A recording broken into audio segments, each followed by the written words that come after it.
Okay, so getting into Black Panther, A Nation Under Our Feet. Oh my gosh, guys, it has been a long time since we have covered a Black Panther storyline.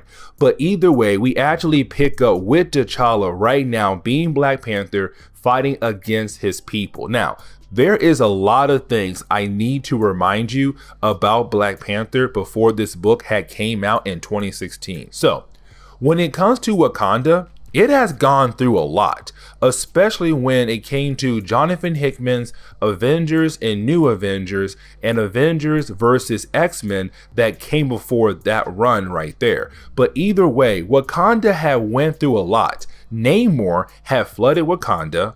Thanos had attacked Wakanda. On top of that, let's not forget, they had lost two queens. Storm and Black Panther had divorced. That's one queen gone. And then Shuri was put in some kind of stasis cube by Thanos, so she's not dead or alive, but she can't be queen right now. She's frozen in time. And so with all that happening, Black Panther became the king of Wakanda all over again. The problem is though, the people of Wakanda have lost their faith in T'Challa because they know he had kept so many secrets from them and even his own sister when she was queen of Wakanda. And so a lot of folks in Wakanda do not believe in T'Challa being a great king. They feel like he is a failure, a horrible king. Now, with all that being said, we actually pick up at the Great Mound. Now, the reason why we pick up at the Great Mound is because right now you have a group of people attacking Black Panther. Now, they're not attacking him because they hate him. It's because somebody has the ability to play with people's feelings. What I mean is she is able to take the hatred they have inside towards their king and bring it out so that they begin to attack him. And so T'Challa, he knows that this is not his people. Yes, they have lost their faith in him, but at the same time, they know not to attack him, which means that somebody is making them attack him. Now, once he's able to calm everybody down, he does realize the lady who did that to those people, she's long gone. And so right now it's Black Panther trying to figure out how in the world can he get her and stop her, but at the same time save his kingdom, his country, his nation. Now we do pick up with a character known as Ramonda. Now Ramonda is an old character, guys. She has been around almost forever. But either way though, Ramonda is the stepmother to T'Challa, but she is the mother to Shuri. Because when T'Challa's mother died, his father remarried to Ramonda and they had Shuri. Now with that being said though, Ramonda is the one who runs all the courts in Wakanda. And right now, court is in session, and the reason why, because one of the many, Dora Milaje, and I really hope I pronounced that name correctly, one of the greatest female warriors in Wakanda had just committed murder, and that right there is huge, and her name is Anika. Now, I do want to mention one thing.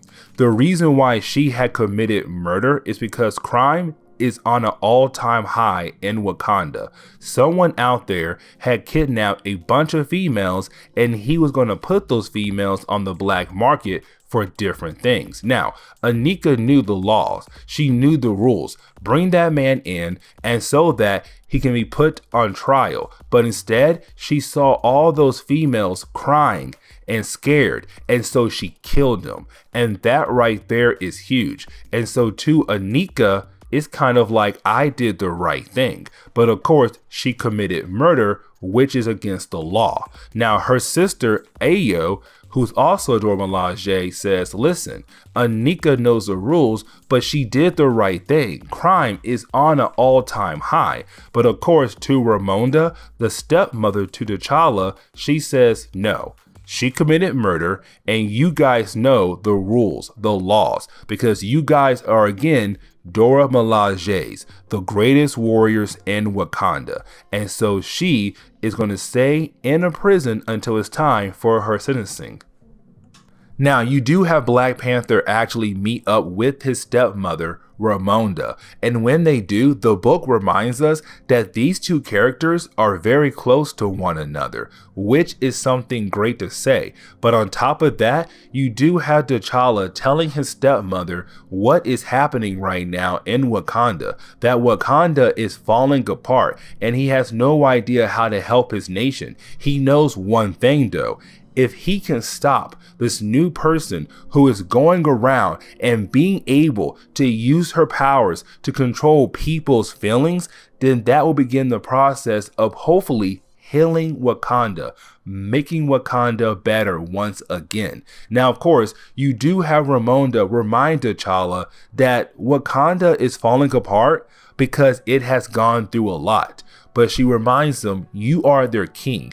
You cannot afford to lose yourself. But on top of that, remind yourself that you're not just doing this for yourself, but you're doing it for the people of Wakanda. And that right there is very huge to say. Now, we actually do get the chance to learn what that young lady name is, the one who has the ability to control people's feelings, and her name is Zenzi. But right now we see her talking to her master, and his name is also known as T2. Now, these two characters are actually not from Wakanda. They are actually from a country next to Wakanda, and I'm going to mispronounce this name, but please forgive me, Nagandan. I really hope I pronounced that correctly. If not, you know to tell me in the comments if I did or not. But either way, Nagandan is a country right next to Wakanda. And when it comes to T2 and Zenzi, their goal is to liberate Wakanda from T'Challa and his family, because they believe that Wakanda has been held down thanks to their king and his king's family. And so with that, that's their goal, to break Wakanda out, to liberate Wakanda from T'Challa. And of course, she knows it's possible to happen because the people of Wakanda, they don't just hate T'Challa, they are ashamed of him. And that right there is very huge to say. Now, we do jump over to the prison in Wakanda, because let's not forget what is happening at the moment. Because right now, one of the many Dora Milaje, Anika, was sentenced to prison because she had committed murder. Now, with that being said, her fellow friend Ayo, another Dora Milaje, breaks into the prison by using one of the many midnight armors. Now, the midnight armors are really just armors that have some cool weapons, but of course, there's only two outfits, and these two characters are going to get it. Now, you do have Ayo breaking into the prison to save her sister Anika, her friend, the friend that she actually falls in love with here the next page. But either way, you have Anika and Ayo right now being these two ladies who want to save Wakanda. They love their country, but again, their country is falling apart. And so these two characters in the midnight armors who just broke away from the prison are going to go around Wakanda and save people's lives. Because again, crime is on an all-time high. But with them doing that, it will begin the process of more and more people following them rather than following T'Challa, causing more problems, more division in Wakanda. But then we pick up with T'Challa himself. And again, with everything going on, it is just too much for him to handle. He is wondering how in the world can he fix his country. At the same time, he wished that he had his sister Shuri. And this is the moment the book reminds us that Shuri, she's not dead. But again, she's not alive either, because thanks to Thanos, she's in some kind of stasis cube where she's frozen in time. That's the worst way to live at the moment. But either way, he is trying to find a way to save his sister, to bring her out, because he needs his sister to help rebuild their country once again. Now, we actually do pick up with Black Panther meeting up with his council. Now, this moment right here is really more of the council telling him what is happening all over Wakanda, but at the same time telling him the origin of Zenzi. We already knew that Zenzi, this new character who has the ability to control people's feelings, that she is from Nigandan. But here's the thing though, in an earlier story that we did not cover, Killmonger basically used that country as a way to attack Wakanda, hoping to finally get what he wanted. Of course, he failed and he died. Now, the people who were really trying to help out Killmonger were supposed to be killed off, especially Zenzi, but that is when her powers activated, and of course she was able to save herself. But now here she is again, using the same army as a way to attack Wakanda to hopefully free Wakanda from the Black Panther's hands. And that right there is a very huge thing to say. But of course, it's the council telling Black Panther, you have a lot going on, especially now with 2 members of the Dora Milaje out there right now with the midnight armor causing more problems for you. You need to hurry and attack the different problems and bring your nation back together once again. Now, picking up with Anika and Ayo, the 2 Dora Milajes who have broke away from being the actual great warriors of Wakanda and doing their own thing, they're calling themselves now the Midnight Angels, which honestly, I kind of like that name for them. But either way, they're going around and freeing women who have been kidnapped by different people who are trying to put these women on the black market. Now, with them doing that right there, once again, the people are going to turn their back against T'Challa and focus more on these 2 ladies, because right now these 2 ladies are going around and actually doing something about all the different crimes that is happening across Wakanda, while Black Panther, his main focus is going after Zenzi, which again, people are kind of like, you have problems here in your own country, you have fires here in your own country that need to be put out, and here you are going to a different country possibly to stop just one lady. And look, here are the Midnight Angels going around and saving us from criminals in our own country. That right there is something huge to say. The people are being divided to choose a side. The Midnight Angels are Black Panther. And of course, you still have the army from Nagaidan about to attack Wakanda very soon with the hands of Zenzi on their side. Now, speaking about someone going over to a different country to chase after one person, we actually pick up with Black Panther going over to Nigandan to stop Zenzi, because he feels like if he's able to bring her in and lock her up, then he can put more energy towards his people. But that is his biggest problem right now. He's so focused on stopping her that crime in his country keeps going up and up more and more. And with that being said, you now have other people like the Midnight Angels who are actually protecting people in Wakanda, and now those people are going to believe more in them rather than T'Challa. And so while he's here in a different country to stop Zenzi, there are people who are doing better things for their country back in Wakanda. That's what I'm saying. You have people losing their faith in their king. And Zenzi, she knows that. And she's using her powers to play with that emotion, to play with that. But of course, when Black Panther does confront her, she's kind of like, okay, listen, if you think you can stop me and grab me, try your best.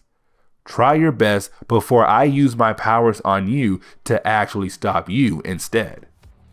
Now, we actually do jump over to one of the schools in Wakanda, where we actually pick up with a teacher known as Baba. Now, when it comes to Baba, he's been a teacher for a long period of time, but he is confronted by one of our bad guys, T2. Now remember, T2 is actually the leader of Zenzi and her army. He is trying to use the army of Nigandan as a way to free Wakanda from the hands of T'Challa. Now, the reason why he is visiting Baba in Wakanda is because Baba supposedly had taught him a long time ago, and he wants to know what Baba thinks about his latest actions, which is forming a new army as a way to free Wakanda, to protect Wakanda. Because again, when it comes to Titu and also Zenzi, they both feel like T'Challa and his family have not done enough for Wakanda. But of course, you have Baba just continue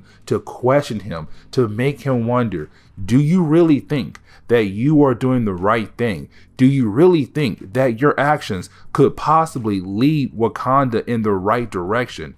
Honestly, only time can tell, but I want you to think about it because knowledge is key and you need knowledge to figure out your next steps before you try to confront T'Challa down the road. But getting back over to T'Challa, aka the Black Panther, let's not forget that he went to a different country, Nigandan, to stop Zenzi and her army from trying to take over Wakanda. But when he got there, she began the process of using her powers against him, using her powers to control his emotions, to attack his mind. Now, of course, he can't think straight, but once he's able to snap out of it, she's gone. She had disappeared. And of course, now he must stay behind to fight against the guards. Now, once he is able to take these guards out, of course, that is the moment he sees a lady and a bunch of children. And he thinks that these people who are from Wakanda have basically been kidnapped from Wakanda. But in reality, they haven't been kidnapped. They left Wakanda to come to this country to have a better life. Once again, it's more and more people turning their back on T'Challa and his family. And to him, he can't believe it. He's kind of like, I'm your king and I will support you, I will protect you, and I will give you everything you need. But of course, she tells him, you don't have to. We left your country. We came here and these people were doing a better job than you were. And right there, it hurts him to hear those words, that he is basically failing as a king. Now, we actually do pick up with Shuri. Now remember, Shuri's not dead, nor is she alive. Right now, she is frozen in time. But with that being said, we do go inside the mind of Shuri. And with that, we see that her mind and her soul had apparently been teleported to the plane of memory of Wakanda. Now this right here is very important because she is confronted by a spirit that looks just like her mother. But of course, it's not her mother at all. It is someone else, a new creation for Marvel Comics. And of course, now we are going to explore this new spirit. Now, we actually do jump over to the character Tatu. Now, the reason why, because when it comes to this character, we actually learned a tad bit more about him in this section right here. What I mean is that he talks about how over the years, Wakanda had to face different challenges, but each challenge kept getting tougher and tougher for the people of Wakanda. Originally, the only violence Wakanda saw were fighting against each other. Then time passed by, other countries began to attack Wakanda, and then those weapons changed into guns and other kinds of metal weapons like Dr. Doom and his army of Doombots. But then, the last and final straw was when Thanos in the Black Order had attacked Wakanda and they wiped out a ton of people. People were being burned alive. And so right now, this is the motivation that Tatu has because he's tired of seeing the people die over and over for different reasons. But of course, all of those reasons lead right back to T'Challa and his family, because when they're in charge, more and more problems keep coming left and right, and he's tired of seeing Wakanda just being wrecked and people dying. And of course, now farms are having droughts. There hasn't been enough rain to help the farmlands out, and so it's him saying, I'm trying to make my country better. Now, we do jump back over to T'Challa and Ramonda. Now, this moment right here, I really like because it is Ramonda reminding us that when it comes to T'Challa, with him being king, he is the first king to fight so many different kinds of challenges. What I mean is, the kings before him, most of their challenges came from different things on Earth. But when it comes to Black Panther, he's fighting things that come from outer space. Prime example is Thanos. And of course, in Jonathan Hickman's Avengers and New Avengers, it was the incursions. And so really, is Ramonda reminding her stepson, listen, you are a great king. You have faced so many more challenges than your father and your grandfather and the kings before them. You need to remind yourself that you can do this. Just keep pushing forward. Now we do pick up with the Midnight Angels once again, and when we do, we basically see them right now just still going around trying to help out the different people in Wakanda, and that right there is very huge to say. But on top of that, we begin to see that the people are beginning to stand with the Midnight Angels, and they are moving away with trying to be with T'Challa and his family. Possibly meaning that we could see the Black Panther and his family no longer be in charge, and the Midnight Angels could possibly be in charge of Wakanda down the road. But for right now, we have no idea. It's just that they're going around helping people, and more people are believing in them more rather than T'Challa. Now, we do jump back over to Shuri, because right now her mind and her soul is in that other plane where memories are collected of the people from Wakanda. Now, this right here is a very important moment because she is visited by the spirit of this plane who has taken the form of her mother as a way to communicate with her. But the reason why the spirit is here is to tell Shuri that she has lost her way. But not just her, Wakanda as well has lost its way. T'Challa has lost his way as well. The whole country and the people in that country has lost its way. Now for Shuri, she thinks that cannot be true, because Wakanda had kept evolving over and over again. There were the savage days, and then we have the technology days. But of course, you have this spirit say, it doesn't mean that. What I'm saying right now doesn't even come close to talking about the savage days and the technology days. What I mean is the spirit of Wakanda is gone. There used to be a time where Wakanda used to mean something for itself and for the world. But over the last few years, Wakanda has lost that. It no longer means anything to itself and to its people and to the world. And the king has also lost himself. The queen, you have lost yourself. You guys used to stand for something. Wakanda used to stand for something. But all of that is gone. And so it is the spirit saying, I am going to train you and make you a better queen so you can remember what it means to be a queen and what it means to be from Wakanda, and begin the process of actually healing Wakanda back to what it used to mean. Now, getting back over to T'Challa, we see him being able to find Zenzi because he is so determined to bring her in. He's so determined to finally stop her. And so when he does find her, of course, we do see a battle between these two characters. Now, this battle, it does last for a couple of pages, and it actually does end with Black Panther being able to stop her. But here comes the big problem though. She had brought some guards with her. But at the same time, he also brought his war dogs, his guards. And so you have the war dogs being able to actually stop these guards. But when I say here comes the big problem though, I really mean Titu, her master, because he does appear. And when he does appear, we do learn a little bit about his powers at this moment right here.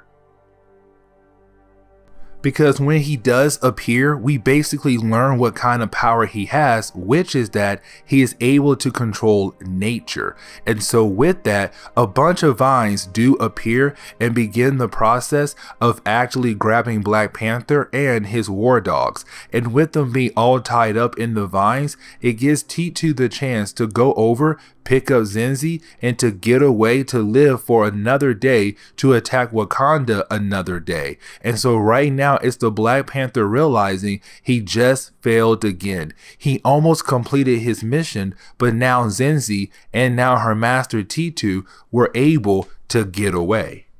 Now we do jump over to the Jabari village, and the reason why, because this village is part of Wakanda, but in this village we come to find out there is a second man-ape. The original man-ape, M'Baku, had died a while back, and so his younger brother had became the new man-ape. Unfortunately, this man-ape doesn't live that long, and the reason why, because he is confronted by the Midnight Angels, and the reason why they are attacking him is because right now he is attacking a village, and that right there is a bad thing to do when Wakanda is having so many problems. And so with the Midnight Angels trying to bring this country back together, their main goal is to get rid of him, because if they do that, that is a huge loss to crime in Wakanda right there.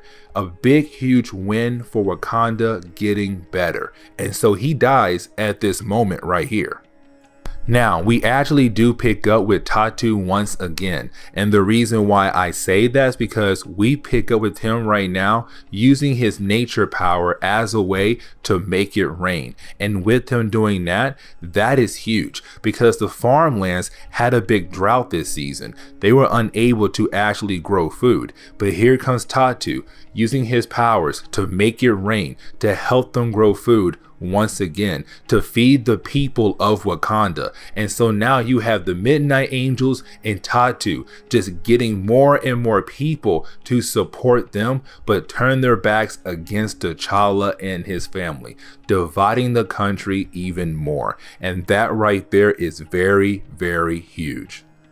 Now we do pick up with Black Panther right now talking to his council. Now this moment right here is very important, and the reason why, because it is the Black Panther basically learning what's happening right now in his nation. Now of course he did know some things, but there were some things he did not know about. And so this is his council telling him everything he needs to know.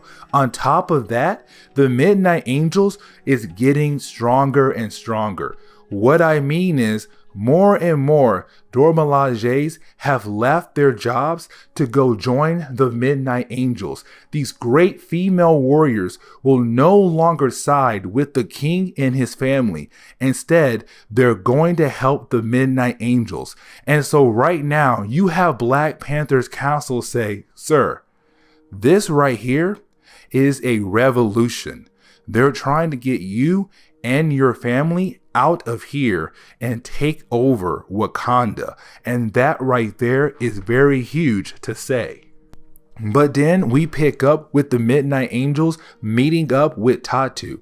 And this right here is very huge because this is Tatu basically telling us that he got word about the Midnight Angels. He got word that the Midnight Angels are trying to change Wakanda for the betterment, to make it better. And so with that, he's saying we should join forces. We should help one another to take down the Black Panther. And that is huge because if they do, Black Panther may not be able to actually stop them. Now at the same time, you do have Tatu bring up the allies that Black Panther has outside of Wakanda, like Storm and Spectrum. And let's not forget about the other heroes like Luke Cage, Falcon, Blade possibly as well, and the Avengers. The list goes on. He has allies that help him. But of course, this is the Midnight Angels saying, listen, we have enough people in Wakanda beginning to believe in us more rather than the king.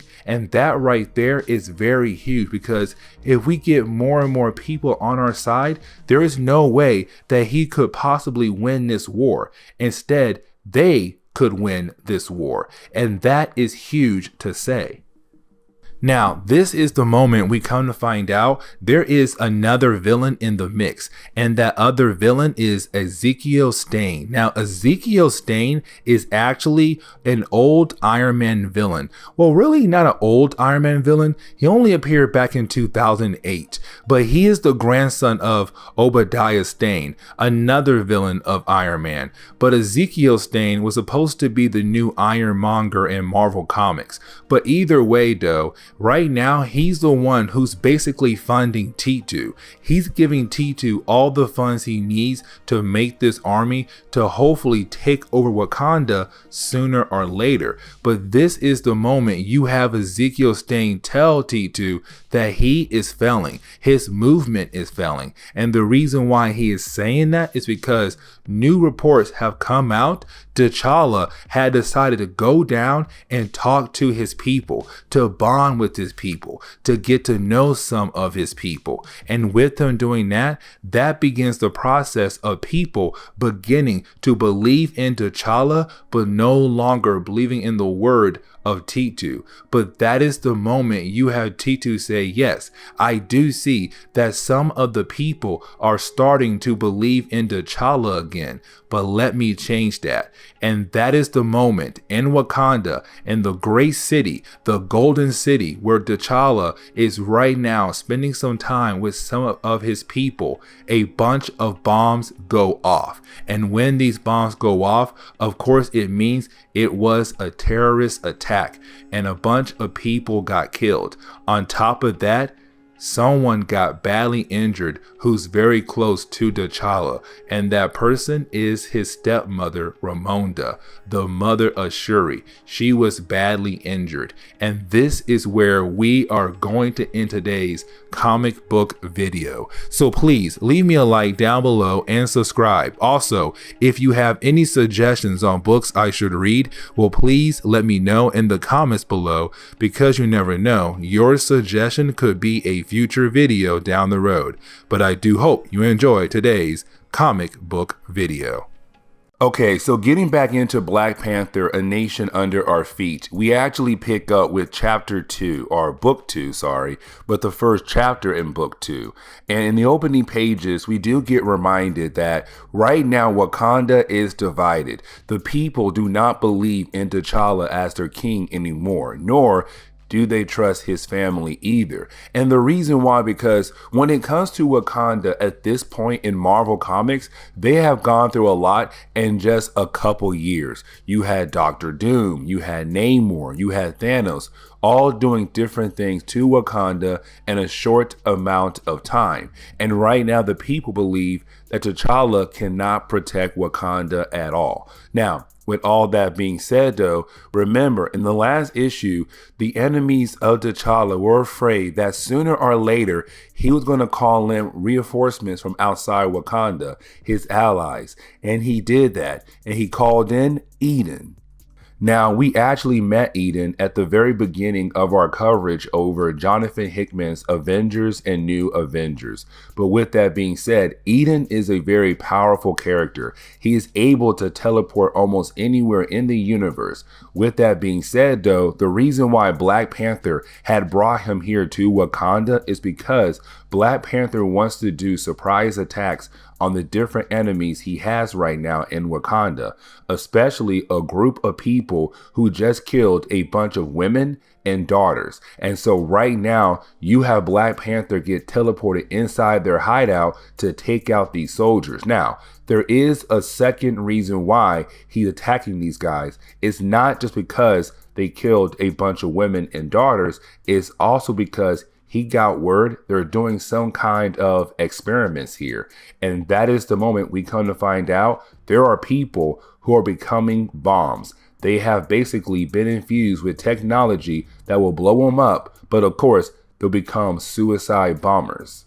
Now, after that, you do have Black Panther meeting up with a different kind of council. Now, the reason why I say a different kind of council is because the last council Black Panther had in book 1, they were really trying to find different ways to bring Wakanda back together, because Wakanda has so many different problems right now. It's hard for T'Challa to bring his country back together again. But in this book right here, he had brought in a new kind of council, a darker one, a more evil one. And the reason why I say those things is because these guys are from different countries. But of course, in those countries right there, they rule over their countries. They are hard rulers. They're not great presidents. They're not great leaders. They are just strong but evil leaders. And that is why Black Panther has brought them there, because in those countries, most things bad don't happen over there. Meaning that, yes, you do have some illegal things happening here and there, but you don't have a country right now trying to get their president out of office or their king out of the throne room. Right now, it's just they rule and that is final. And so right now you have these men tell T'Challa, you need to be hard on your nation. You need to be hard on your people. Put this nation under your feet. Basically, the title of this book. And the reason why they're saying that is because they're kind of like, if you're hard on your people, they'll fall in line. You may have to kill some people to make them fall in line. But again, if you do those things, they'll fall in line. They'll work with you. They'll follow your rules. They'll follow your ideas. But you have to be tough. You have to be ruthless. You have to kill people here and there possibly to make your nation fall under your feet and make them fall in line and listen to their king once again. But it's something T'Challa does not want to do truly, because again, he wants to bring his country back together on good terms. Not on bad terms, on good terms. But this meeting right here is going to play an important role down the road. And you'll see what I mean here in a few chapters. Now, let's not forget about Shuri though, because Shuri is around, but not around the same time. What I mean is, when Thanos attacked Wakanda a second time, he put Shuri in a stasis cube. So right now, she's not dead, nor she's alive. She's just stuck in stasis. But her mind was teleported into a different plane of existence. And of course, this plane is the collective memories of Wakandans throughout the years of Wakanda. And right now, she's being trained by a ghost that took the form of her mother. And so right now, she's being trained on how to be a different kind of person, to remember everything about the past of Wakanda and what Wakanda truly is, and how this could affect her down the road and hopefully make her a great queen again for Wakanda and lead Wakanda in the right direction. But right now, that is where she's at until T'Challa is able to finally free his sister from that stasis cube. Now, getting back over to Black Panther, right now we see Black Panther meeting up with one of those suicide bombers. Now, of course, they're still alive. This one is still alive. But of course, Black Panther wants to know where in the world did they get the tech from and how they were able to begin the process of infusing the tech into the bodies of these men. Now, of course, this guy does not want to tell T'Challa anything at all, because again, Wakanda people do not trust T'Challa at the moment. They have gone through a lot. But you have T'Challa say, listen, I know what happened to your brother, and with your brother's death, that is why you are doing this, because you believe if you do this, you can honor your brother in the right way, because his brother apparently died when Thanos came to attack Wakanda a second time.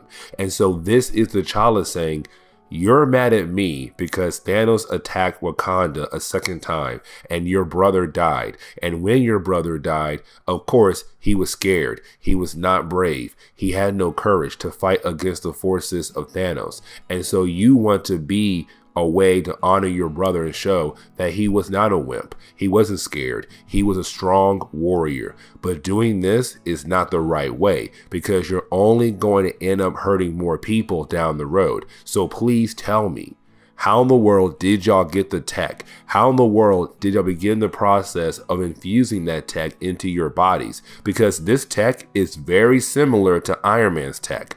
And so that is the big question. How in the world did these guys get Iron Man tech? We know how, but again, Black Panther does not.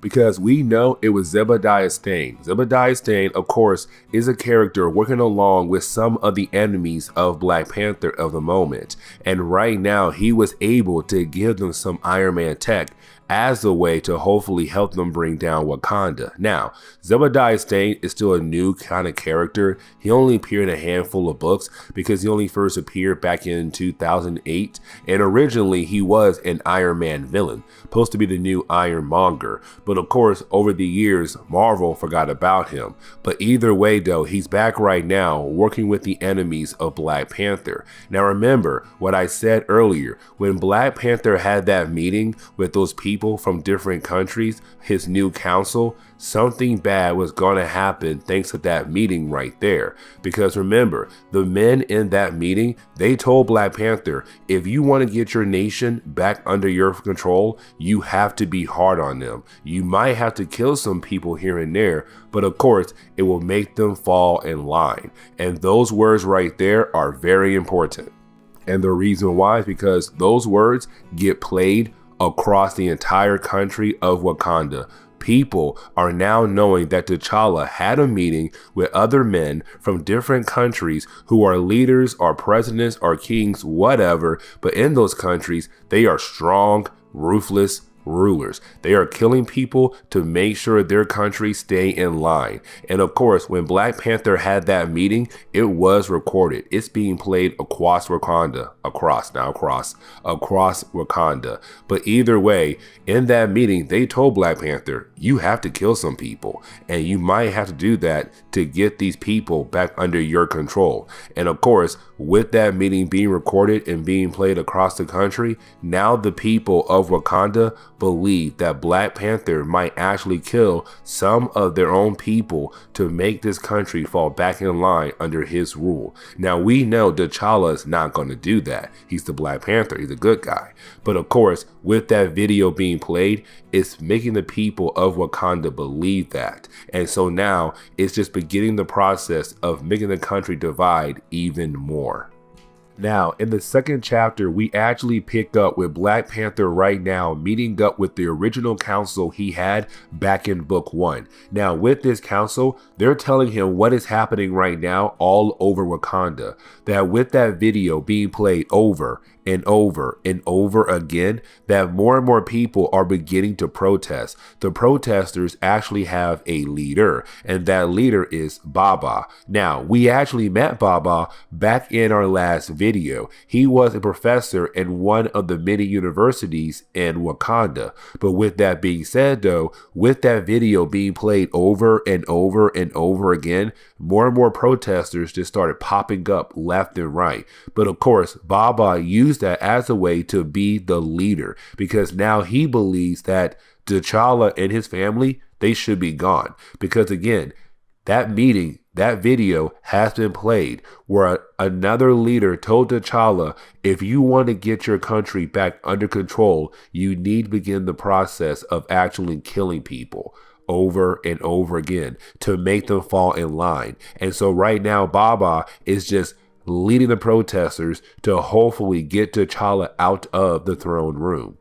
Now, the book does remind us about the Midnight Angels. Now, remember, the Midnight Angels began with two people, Anika and Ayo, who used to be Dora Milajes. Now, Dora Milajes are the best female warriors in Wakanda, and they usually work alongside with the king or queen of Wakanda.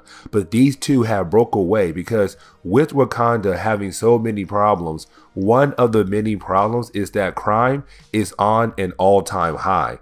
But of course, T'Challa is not dealing with that. T'Challa is trying to stop other threats that are happening in Wakanda, but not trying to stop threats in his own country. And so with that, Anika and Ayo broke away, became the Midnight Angels, and began the process of going around saving people who needed to be saved. Now, with that being said, though, more and more Dora Milajes have begun the process of no longer working with T'Challa nor anyone else in the future, king or queen, and begin to form their own group. And so the Midnight Angels are getting bigger and bigger. But here comes the problem though. Black Panther has sent in his wild dogs. Now the wild dogs were sent in as a way to capture the Midnight Angels, to stop this group, because to T'Challa, this group right here is causing more and more problems for Wakanda. He's trying to help Wakanda heal, but he believes the Midnight Angels are not doing that.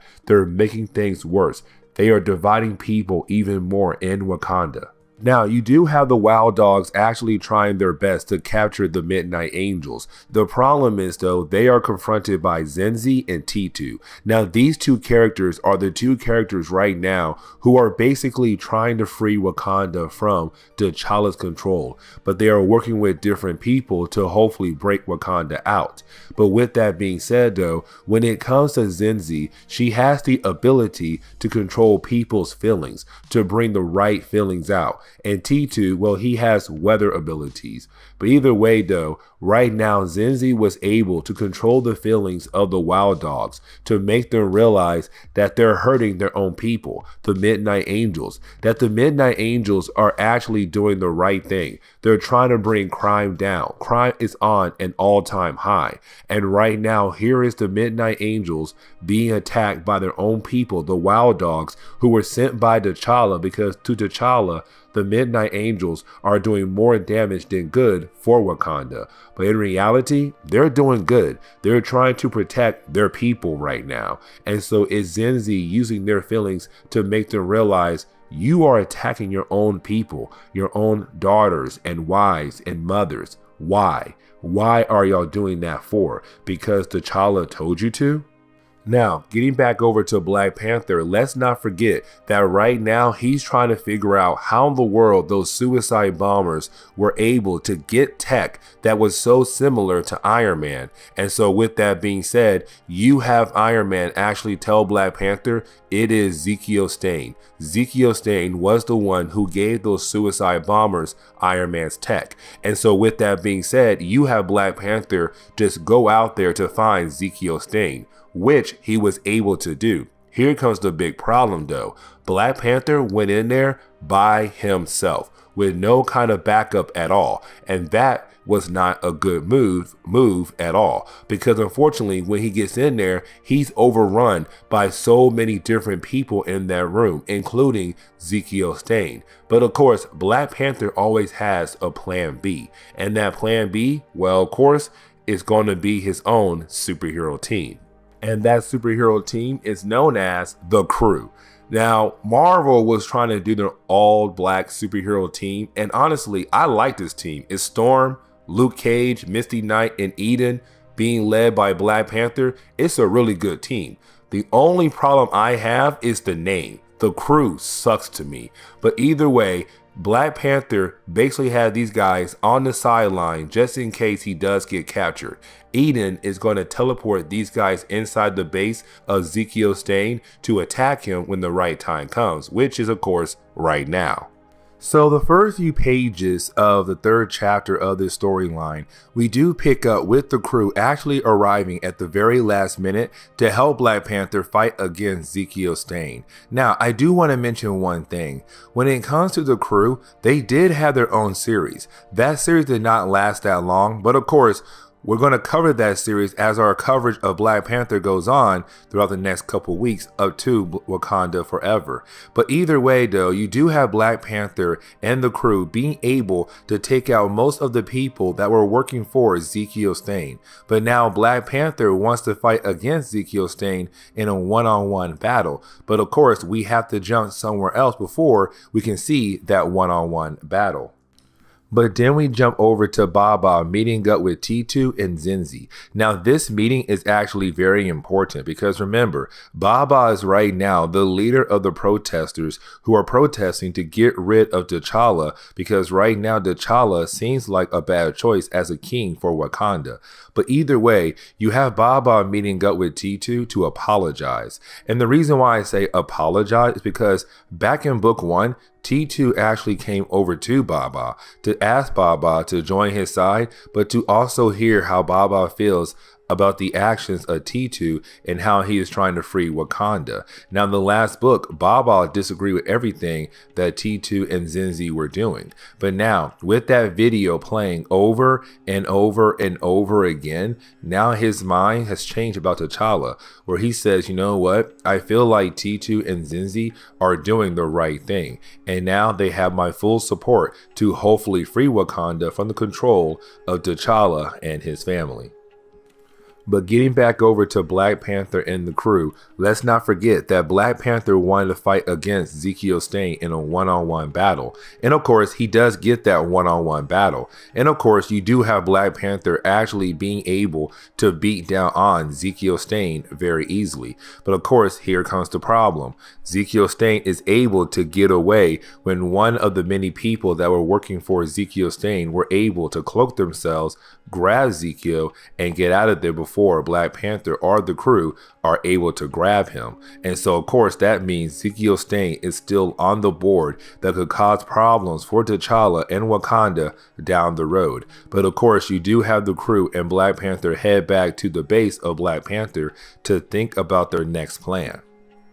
Now, getting back over to Baba, who's right now meeting up with T2 and Zenzi. Remember, Baba had apparently changed his mind about what T2 is doing. He believes that T2 is doing the right thing, trying to free Wakanda. But the problem is, though, he does not agree with the murders that T2 has been doing. Because remember, T2 and Zenzi have been working with Ezekiel Stane. So those bombers could have killed people. There were bombs in the last book that did kill people. There were other things going on around Wakanda where basically people had died. And so you do have Baba say, listen, I agree with what you're trying to do. You're trying to free Wakanda. I don't agree on how you're trying to do that. There has to be a better way to reach this goal. But of course, that is the moment you have T2 say no. For us to actually achieve our goal, we have to kill. And so that means, most likely, they're going to try to kill T'Challa as a way to free Wakanda.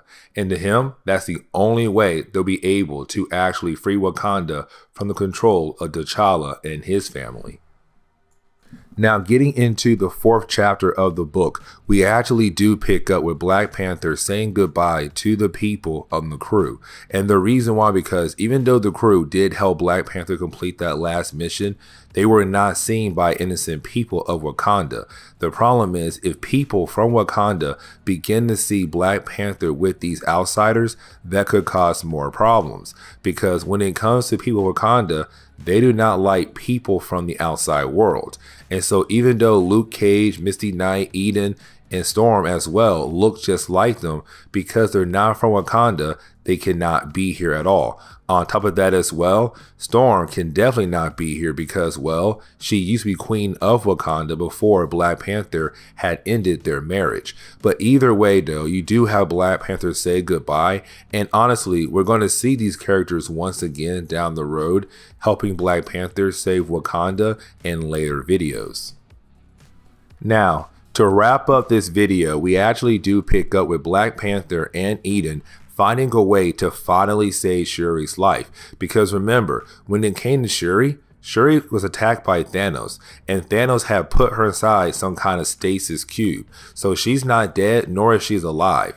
But either way, Eden and Black Panther were able to find a way to bring her out of stasis. Now, for T'Challa, he's hoping that when he does this, he's hoping that with the Queen of Wakanda returning, maybe, just maybe, the people of Wakanda will finally calm down and begin the process of making everything better. But here comes the problem though. Once they're able to bring out Shuri, Shuri is wearing one of the Midnight Angel's armor.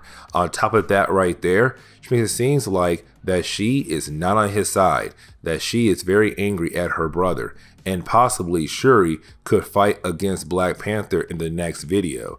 But this is where we are going in today's comic book video. So please leave me a like down below and subscribe. Also, if you have any suggestions on books I should read, well, please let me know in the comments below, because you never know, your suggestion could be a future video down the road. But I do hope you enjoy today's comic book video. Later, guys. Okay, so getting back into our coverage over Black Panther, we do pick up with A Nation Under Our Feet, Book 3. Now in Book 3, we actually pick up with Baba. Now we met Baba at the first video we did for Black Panther, A Nation Under Our Feet.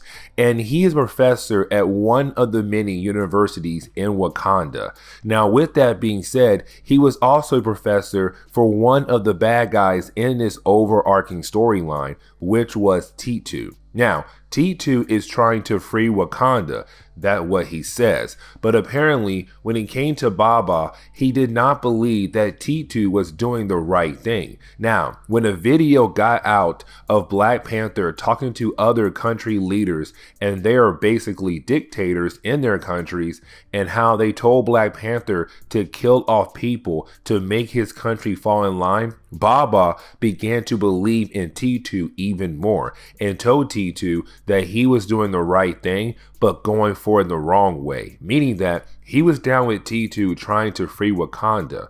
But of course, in Book 2, he told us that he was not okay with T2 killing people as a way to free Wakanda. There must be a more peaceful way to actually finish that goal. And so with that, it's Baba kind of standing in the middle. Who should he work for, Black Panther or T2?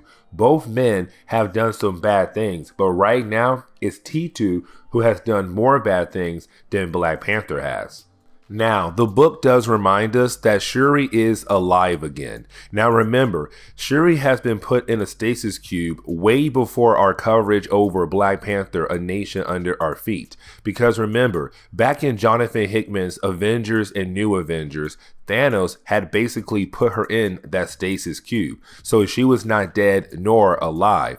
But with that being said though, she missed a lot of things happening in Wakanda. Now at the end of our last book, Black Panther and Eden were able to find a way to break her out of that stasis cube. But of course, when she did come back with powers, but also because she has been gone for a long period of time, well, she missed a lot. And so she's going around Wakanda to see how much Wakanda has changed, especially finding out that her mother is in a coma. Because remember, at the end of Book 1, Wakanda was attacked by some bomb terrorists. And of course, one of the bombs blew up right near Ramonda, the mother to Shuri. And so now Shuri is even more eager to finally stop the conflict in her country. Now, you do have Shuri and Black Panther meet up with their council. Now remember, it's Shuri who's technically in charge of Wakanda. She was the queen because Black Panther did step down after a certain point, and Shuri was the sole leader of Wakanda. But when Shuri was put in that stasis cube, the role of leadership went back to Black Panther. But either way, you do have them right now meeting up with their council. Now, their council is trying to figure out how in the world should they handle T2, because T2 has caused so many different problems for Wakanda over the last couple books.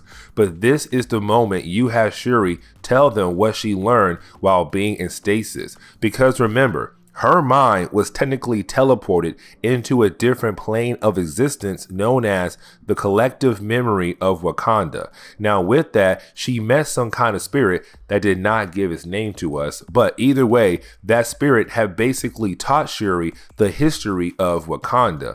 And with that, she tells her council, listen, T2 is like any other man almost. He's just trying to free his country. But the problem is though, he doesn't know how to do it the right way except the wrong way. And that's been happening years and years in Wakanda's history. He's not the first and he will not be the last. But of course, he must learn the right way. Now, Her council do not believe about having peace with T2. They believe they should do something to him because how much damage he caused to Wakanda. But it's Shuri telling them, listen, we can talk to him and maybe, just maybe, we can change his mind, even though we know as the readers that cannot happen.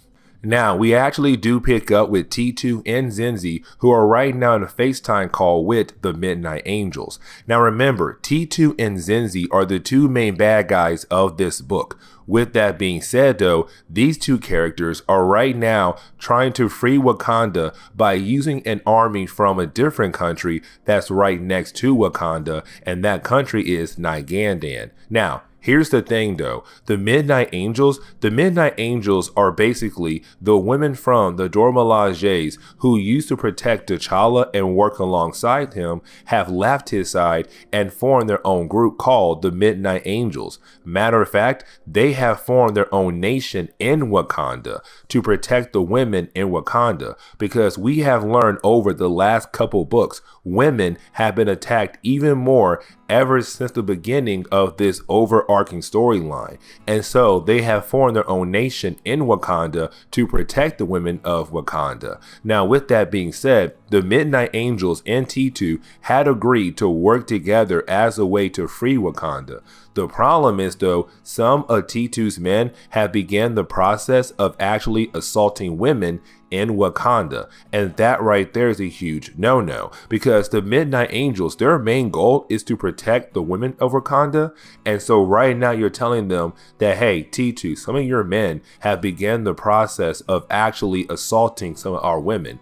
That's not okay with us. Now, you do have T2 promise that he will handle it, but of course, to the ladies of the Midnight Angels, this begins the process of them no longer trusting T2 and Zenzi, because now they realize something could happen down the road.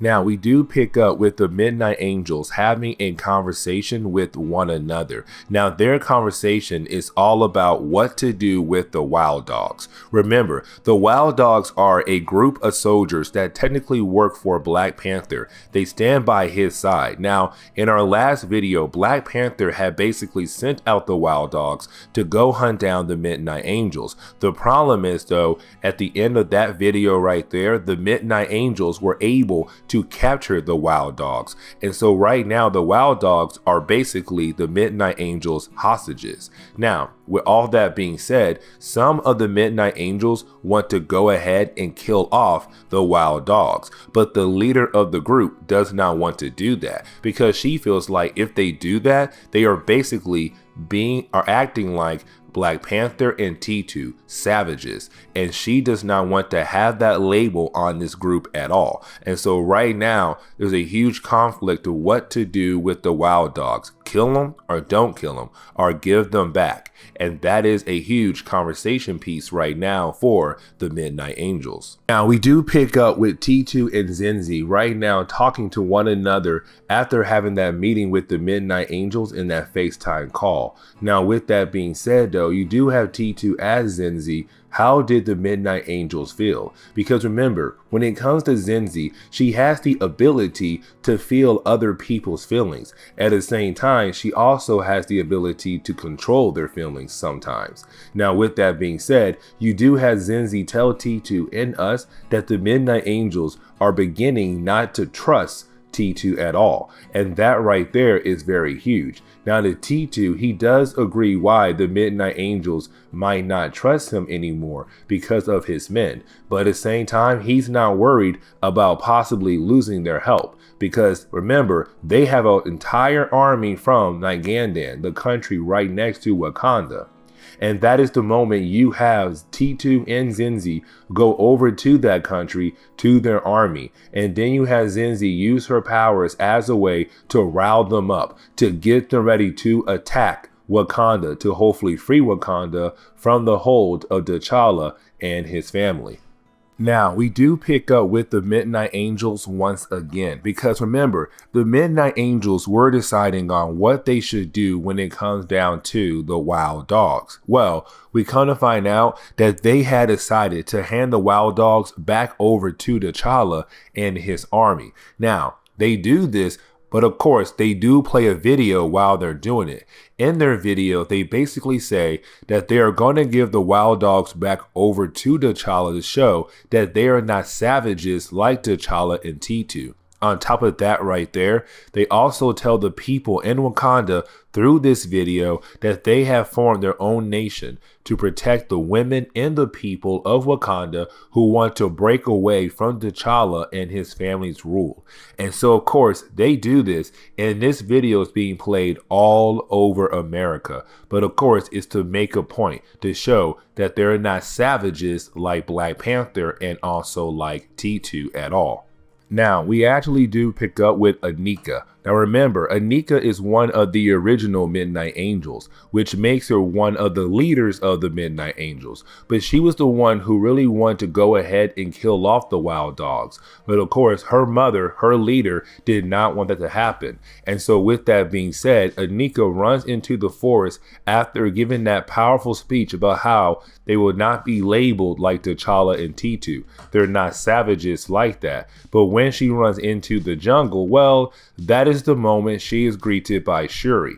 Now, this moment right here is actually huge because to the Midnight Angels, when they used to work for T'Challa and his family, the last thing they remembered is Shuri is gone, or she was gone. She was in that stasis cube, but in their mindset, she was dead, not alive. And so to see her here right now with her new powers, it's kind of like, yo, Shuri, you're back. The one we actually like. Not your brother, but you. Now, when we get into the second chapter of this book, we actually do pick up with Shuri talking to Anika. Now, Aya will come in later on, but at first she talks to Anika. Now, this conversation is actually very important because remember, the Midnight Angels have formed their own nation inside Wakanda, and that is huge. But in their nation, their goal is to protect the women and the people of Wakanda first. Now, with all that being said though, you do have Shuri tell Anika and Aya when she does show up that, hey, listen, right now T2 and Zenzi, their army is about to march towards us. They're about to attack Wakanda. Now with them about to attack Wakanda, this could possibly be another time where the main city of Wakanda could fall. Remember, the main city of Wakanda is the Golden City. It has fallen multiple times. The country has been hit multiple times by Namor, Black Thanos, Doctor Doom. The list goes on and on. But either way though, you do have Shuri say, listen, we want to defend ourselves from T2 and his army, but our main goal right now is to attack you guys. We're going to attack you guys, burn your lands, make sure you starve or whatever, and so that you guys could fall back in line with us. Or you can go ahead and do that. Now, to the Midnight Angels, they're thinking, well, we have formed an alliance with T2 and his army. But then you have Shuri tell them, listen, T2 is not going to help you at all.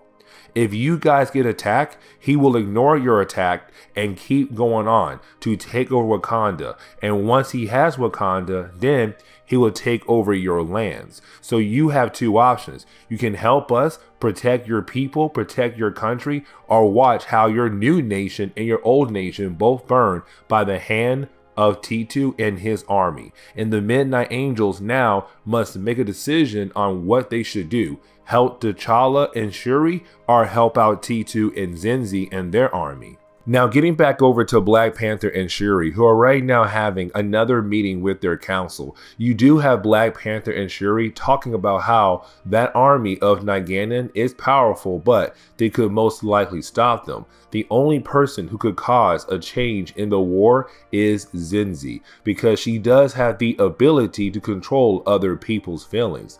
And so with that, if she does get into the city, she could cause more people who are still on T'Challa's side to change sides and join their army to attack Wakanda, to apparently free Wakanda. And so you have Shuri and Black Panther both say they need some kind of counter to actually stop her.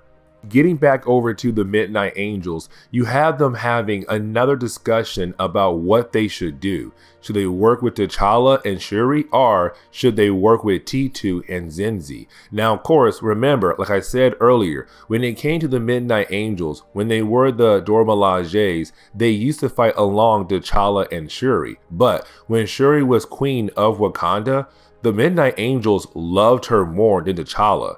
They actually care for her. They believe that Shuri was actually a better queen than T'Challa was a king, and she loved her country even more. And so with that being said, you have the Midnight Angels realize if Shuri is back, then maybe, just maybe, Wakanda does have a chance to finally heal.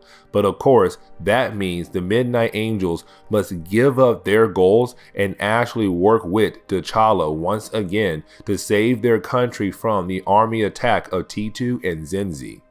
Now, we actually do pick up with Black Panther meeting up with Baba. Remember, Baba is that professor at one of the many universities in Wakanda, but also he was professor for T2 a long time ago. Now, the reason why these two guys are meeting with one another is because remember that T'Challa and Shuri both said they need some kind of counter as a way to stop Zenzi and her ability to control people's feelings. But with that being said though, before you have Black Panther actually ask for the help of Baba, they do have a conversation with one another. Now their conversation is more about if T'Challa or T2 is the better choice for Wakanda. Now for Baba, he believes that evil is evil. There is no lesser evil. That right now, both men are evil in their own ways. And so right now, technically, there is no better choice. Now, you have T'Challa say, well, listen,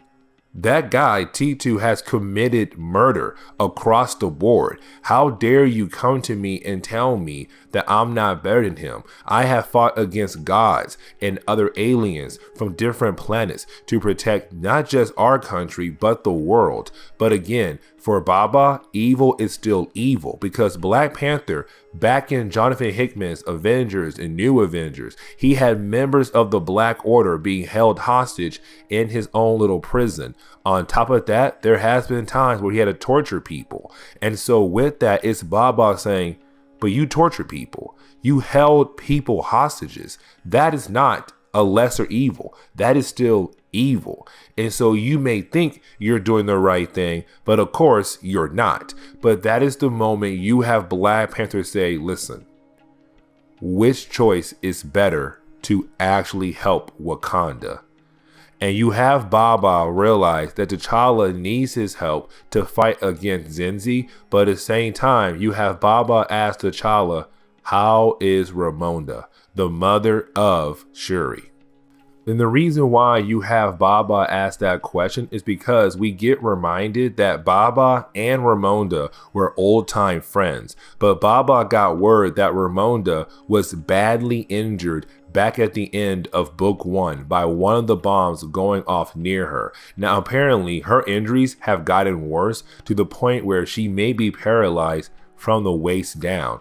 And so with that being said, it's T'Challa telling this teacher, that's your friend in there. Your old student, T2, did that to her.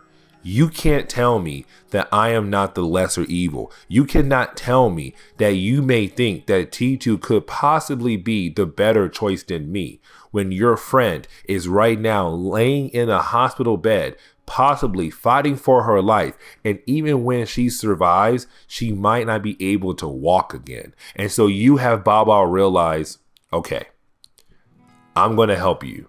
What do you need me to do? And that we'll see in the next chapter of this video. But we have to jump back over to T2 and Zenzi. The reason why, because we actually pick up with T2 having another FaceTime call with the Midnight Angels. And this is the moment we come to find out the Midnight Angels are no longer going to work with T2 at all. Because with Shuri being back, the queen they actually love and want to work with, they're going to work with her more. Also, on top of that, let's not forget that some of T2's men have began the process of actually assaulting women, which is something the Midnight Angels cannot stand because they stand for women's rights. And so with that being said, it's the Midnight Angels moving away from T2 and Zenzi and going back to work for T'Challa and Shuri to protect Wakanda from T2 and Zenzi. But right at the end of the second chapter, we do see both Black Panther and Shuri getting ready for the big battle because they know from this point on, it's war. It's war to protect Wakanda. They must do all they can to stop T2, to stop Zenzi, to stop their army from taking over Wakanda because Wakanda must stand as the way it is. But Wakanda must get better. But the way T2 is going for it is the wrong way. And so it's Black Panther and Shuri getting ready for the big battle and finally wrapping up a nation under our feet. Now, when we get into the third chapter of this book, we see the war has begun. Wakanda against Nygandan's army. T'Challa versus T2, Shuri versus Zenzi. The war is here. The war has begun. Now, with the war actually happening, the book does show us that this war is not going to take place just in one location in Wakanda. No, it's going to take place in different locations in Wakanda. But either way, you do have this war going on between both sides. But it's just not T'Challa and Shuri. You have the Wild Dogs too. You have a lot of different groups trying to fight against the forces of Zenzi and T2. But let's not forget about Baba though, because apparently Baba is supposed to play a very important role for this war. And honestly, it's a great role for him and the ability he has to possibly change the tide for this war. And the reason why I say that is because when it comes to Baba, he usually gives powerful speeches because he is a professor at one of the many universities in Wakanda, but that part's not important. It's the ability he has to give powerful speeches, to make people think more than they usually do about different topics. And so with that, it's Baba talking to the army that belongs to T2 and Zenzi, but also talking to people who could possibly help protect Wakanda, like the Midnight Angels. Now, remember, when it comes to Nygandan's army, yes, most of those men are from Nygandan, but some of those men used to live in Wakanda. And so right now they're attacking their own old country. And it's Baba talking to them and telling them, do you think what you're doing is correct? Do you think that what you're doing is going to change things? Do you think that this man T2 could possibly make things better for Wakanda? But look at what he has done to your country so far.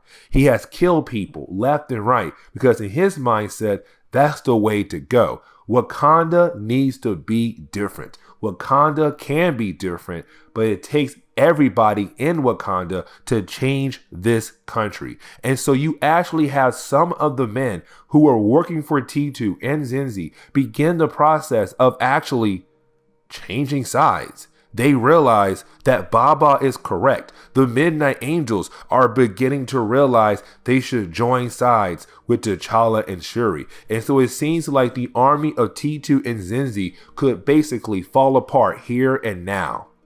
Now, you do have T2 tell his other men who are still on his side to go ahead and kill off the people who he basically now sees as traitors. On top of that, you do have Zenzi begin the process of using her powers to control the feelings of the different people in their armies to make sure that they stay on their side. And so yes, their army has been cut down to a certain size, but their army is still strong and still standing, which means that right now T'Challa and Shuri must begin the next plan if they plan on actually stopping T2 and Shuri, because their army is still attacking Wakanda. Their army is still coming through the areas to hopefully kill T'Challa and Shuri. But of course now they must begin Plan C, and Plan C is to protect the Golden City.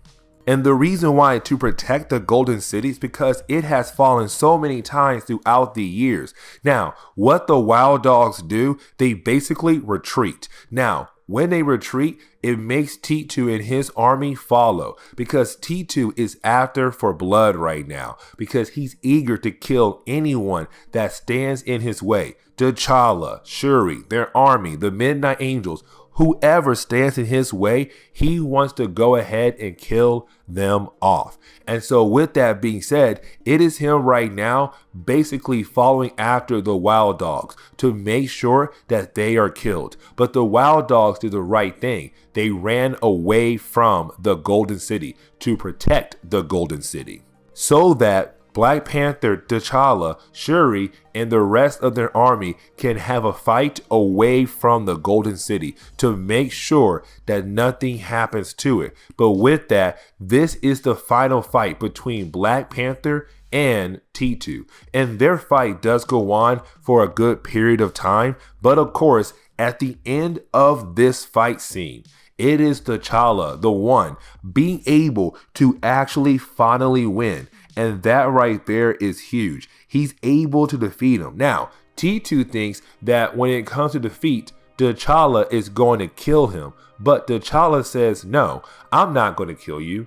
I am basically going to take you away because we have more needs from you that need to be handled right now. And so you have Eden basically teleport Black Panther and T2 somewhere else, and the war is finally over for now though, because Zenzi, she was not captured. She got away, which means that possibly she could play a role down the road for later stories. And to make sure that everything is going to get better, you actually have Shuri call a meeting with the Midnight Angels, because Shuri does believe the Midnight Angels could be something great to have in Wakanda, and they could be great if they work together with Shuri and T'Challa. And so right now they're having a meeting in the possibility of the Midnight Angels being folded back into the army of the T'Challa and Shuri Wakanda army. Now, getting into the 4th chapter of the book, the 4th chapter is more of like the aftermath of the big war. But of course, it's the big meeting between Black Panther, Shuri, Baba, and the Midnight Angels. Because remember, the Midnight Angels could possibly be folded back into the army of Wakanda thanks to Shuri being alive again. But they still have a problem with T'Challa, the Black Panther. Now, you do have both sides kind of give their reasons on why things should change or how things should change and why each side is wrong, but their side is correct. What I mean is that for T'Challa, with him, he's kind of like, listen, you guys did a great thing protecting women, helping them, bringing crime down in Wakanda. But at the same time, you also did some horrible things. You killed, you murdered. Now, of course, I can basically have those laws you broke pardoned. But the problem is, though, you still committed murder. And that is wrong. That is something we don't do. Now, at the same time, you have the Midnight Angels coming back at him and saying, well, you have also left us behind multiple times. And also you have kept secrets from the people, but also your own sister as well. So how can we trust you? And she's right, because if you think back to Jonathan Hickman's Avengers and New Avengers, Shuri had no idea that Black Panther was meeting up with Namor and the rest of the Illuminati. And Namor had flooded Wakanda. And so it was even worse when Namor was hiding out in Wakanda after what he did in an earlier story before that one. And so you have the Midnight Angels kind of saying, how can we trust you? You hid lies from us, secrets from us. And Namor, somebody who should have been killed by you for what he did to us, you let him live and you worked with him. And then you kept hostages here in Wakanda, the Black Order. And when they broke out, they caused so many problems in Wakanda. How can we trust you? Now, on top of that right there, to the Midnight Angels, they believe that T'Challa never had to suffer at all because he was king, because his dad was king. He never had to suffer.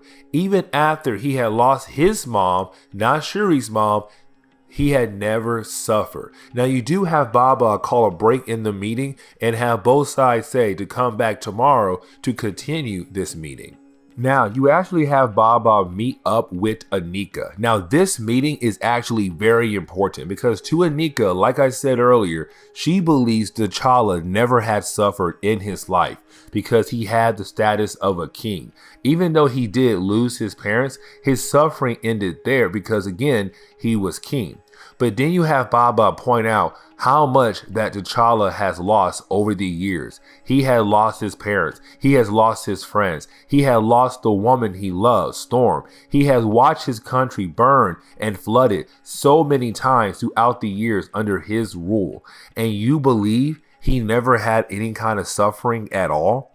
And so with that being said, you have Baba tell her, you may think that because he's a king, he never has to go through hard times, but he had gone through his own version of hard times. Again, he lost his parents, he lost his friends, he lost his brother, he lost his wife. He has lost so many different things over the years, and he almost lost his sister, and he almost lost his stepmother.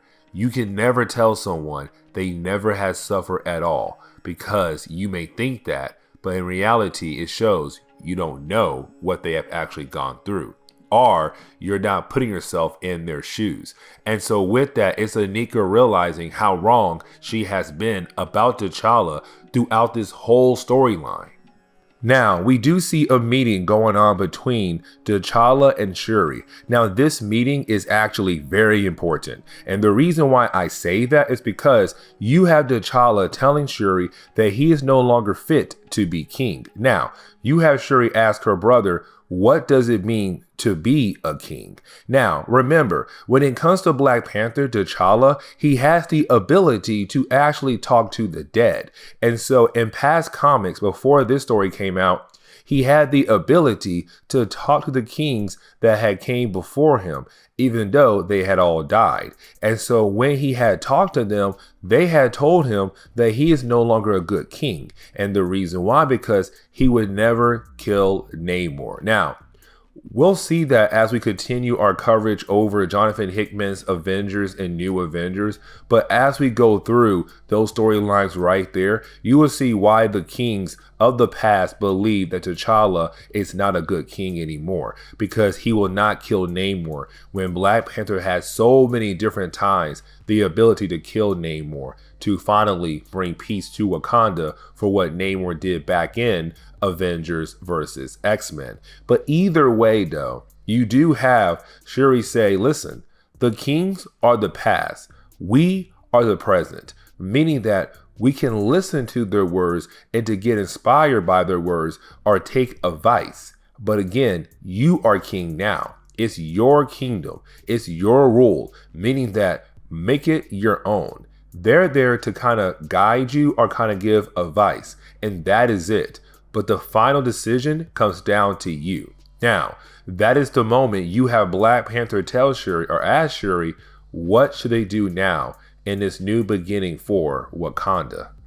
Then we get one page to finally show us that the Midnight Angels are going to be folded back into Wakanda's army to work alongside with T'Challa and Shuri, which means the Midnight Angels finally realize that yes, they were doing the right thing, but at the same time, they should have talked to their king to help their king to finally fix Wakanda, to make Wakanda better than it was in its current state. Now, there are two more things we need to talk about. One is T'Challa and Shuri meeting up with Ramonda. Remember, Ramonda is the mother to Shuri, but the stepmother to T'Challa. They had different mothers, but same father. But T'Challa looks at her as his own biological mother. Either way, though, you do have T'Challa talk to her, and they talk about how he looks different. He seems different. She feels how he has changed. And once in his life, he is actually free, meaning that this could be a brave new beginning for T'Challa in Wakanda. And hopefully he can lead Wakanda in a better direction this time after this story. But he has one more thing he needs to do. And that one more thing is to meet up with Storm. So he has Eden. Again, Eden has the ability to actually teleport anywhere in the universe or teleport someone else anywhere in the universe, you have Eden actually teleport T'Challa to go visit, of course, Storm. And that right there is our cliffhanger. It's T'Challa meeting up with Storm, kind of giving away the idea that possibly these two characters could get back together. But this is where we are going to end today's comic book video. So please leave me a like down below and subscribe. Also, if you have any suggestions on books I should read, well, please let me know in the comments below, because you never know, your suggestion could be a future video down the road. But I do hope you enjoyed today's comic book video. Later, guys.